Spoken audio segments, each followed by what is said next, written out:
సూర్యాపేట జిల్లా హుజూర్ నగర్ నియోజకవర్గంలో తుది దశకు చేరుకున్న ఇళ్ల నిర్మాణాలను మంత్రులు పరిశీలించారు. రామస్వామి గుట్ట దగ్గర నూతనంగా నిర్మిస్తున్న సింగిల్ బెడ్రూమ్ గృహ సముదాయాలను పరిశీలించారు మంత్రులు ఉత్తమ్ కుమార్ రెడ్డి, పొంగులేటి శ్రీనివాస్ రెడ్డి.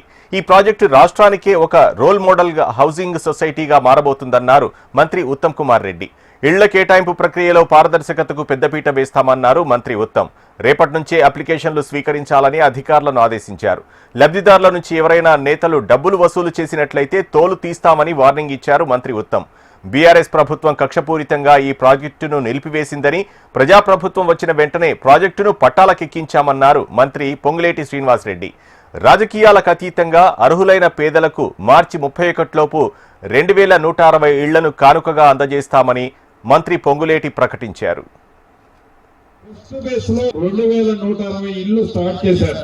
ఆ రోజు రాజకీయ పరిస్థితుల్లో రాష్ట్రంలో కాంగ్రెస్ ప్రభుత్వం మిస్ అయింది.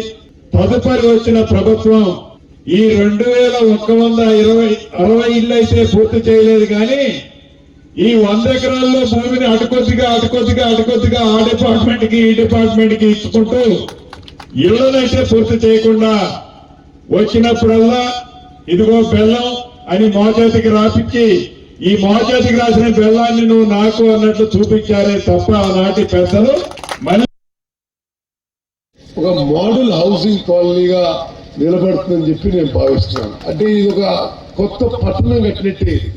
సరే, దాంట్లో కొన్ని ప్రాబ్లమ్స్ వస్తున్నాయి, దానికి ఎట్లా సార్ట్అవుట్ చేయాలో ముందుకు పోవాలి, ఒక పాజిటివ్ యాటిట్యూడ్తో ముందుకు పోతున్నాం. అదేవిధంగా ఒక స్పష్టమైన ప్రకటన కూడా ఇది చేస్తున్నా. నేను లోకల్ ఎమ్మెల్యే. ఇప్పుడు రేపటి నుంచి మనం ఈ ఇళ్ల కోసం ప్యూర్లీ మెరిట్ బేసిస్ మీద అప్లికేషన్స్ కూడా తీసుకోవడం మొదలు పెడదాం కరెక్ట్గా.